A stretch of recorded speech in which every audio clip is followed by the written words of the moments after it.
দেড় দশকেরও বেশি সময়ের যুক্তরাজ্যবাস শেষে কবে বাংলাদেশে ফিরবেন বিএনপির ভারপ্রাপ্ত চেয়ারম্যান তারেক রহমান? এমন প্রশ্ন এখন সবার মনে।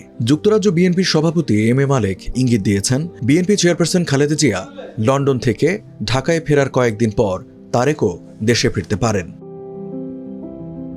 2024 সালের 5 আগস্ট ছাত্রদের নেতৃত্বাধীন গণ অভ্যুত্থানে আওয়ামী লীগ সরকারের পতনের পর এই প্রশ্ন বড় আলোচনার বিষয় হয়ে দাঁড়ায়, কবে দেশের মাটিতে পা রাখবেন তারেক।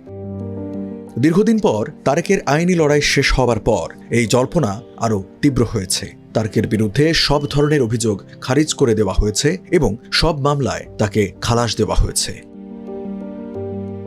20 মার্চ ঢাকার একটি আদালত তারেককে ঘুষ গ্রহণের মামলা থেকে খালাস দিয়েছে, যা তার দেশে ফেরার পথে শেষ বাধাটিও দূর করেছে। অপরদিকে 19 মার্চ লন্ডনে নোয়াখালী জাতীয়তাবাদী ফোরাম ইউকে আয়োজিত এক ইফতার মাহফিল শেষে বিএনপি নেতা এম এ মালেক সাংবাদিকদের বলেন, ম্যাডাম খালেদা জিয়া যাওয়ার কিছুদিন পরে হয়তো তারেক রহমান দেশে ফিরবেন। একসাথে দুজন অবশ্যই যাবেন না, এটা আমি বিশ্বাস করি। ওই অনুষ্ঠানে মালেক আরও বলেন, খালেদা জিয়া এপ্রিলের মাঝামাঝি সময়ে দেশে ফিরবেন। আমরা বেগম খালেদা জিয়াকে অনুরোধ করেছিলাম ঈদ করে দেশে যেতে, তিনি আমাদের অনুরোধ রেখেছেন। এখন তিনি ঈদের পরে এপ্রিলের মাঝামাঝি সময়ে দেশে ফিরবেন। 3 বারের সাবেক প্রধানমন্ত্রী খালেদা জিয়া চিকিৎসার জন্য 7 জানুয়ারি লন্ডনে যাওয়ার পর থেকে তার বড় ছেলের বাসাতেই অবস্থান করছেন। সেখানে ঈদের ছুটি কাটিয়ে তিনি দেশে ফিরবেন বলে আশা করা হচ্ছে। মা ও ছেলে দুজনে একসঙ্গে ফিরবেন বলে জল্পনা থাকলেও বিএনপি নেতারা এই সম্ভাবনা উড়িয়ে দিয়েছেন। এদিকে বিএনপির স্থায়ী কমিটির সদস্য গয়েশ্বর চন্দ্র রায় বলেছেন, তারেক যে কোনো সময় ফিরে আসতে পারেন।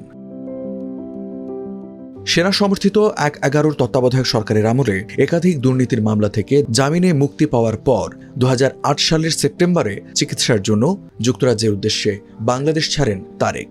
দেশ ছাড়ার সময় তিনি সক্রিয় রাজনীতি থেকে অবসরের ঘোষণা দিয়েছিলেন। তবে পরে তিনি বিএনপির ভারপ্রাপ্ত চেয়ারম্যান হিসেবে দায়িত্ব নিয়ে দলের নেতৃত্বের ভূমিকায় ফেরেন। বিএনপি নেতৃত্বাধীন 4 দলীয় জোট সরকারের সময় তারেক বেশ প্রভাব বিস্তার করেছিলেন। তার রাজনৈতিক কার্যালয় হাওয়া ভবনকে বিকল্প শক্তির কেন্দ্র হিসেবে দেখা হতো। তবে সেনা সমর্থিত তত্ত্বাবধায়ক সরকারের দুর্নীতি বিরোধী অভিযানের সময় 2007 সালের 7 মার্চ দুর্নীতি ও চাঁদাবাজির অভিযোগে গ্রেপ্তার হওয়ার পর তার ভাগ্য বদলে যায়। 2008 সালের সেপ্টেম্বরে জামিন পাওয়ার পর তারেক লন্ডনে চলে যান। সেখানে তিনি পরিবারের সঙ্গেই থাকছেন। রাজনৈতিক পর্যবেক্ষকরা মনে করেন, তারেকের বিরুদ্ধে থাকা সব মামলা খারিজ হয়ে যাওয়ার পর তার প্রত্যাবর্তন এখন কেবল সময়ের ব্যাপার। ঈদুল ফিতরের পরপরই হোক বা আরও পরে, বাংলাদেশের রাজনৈতিক দৃশ্যপটে তার পুনরাবির্ভাব পরবর্তী জাতীয় নির্বাচনে গুরুত্বপূর্ণ প্রভাব ফেলবে বলে ধারণা করা হচ্ছে।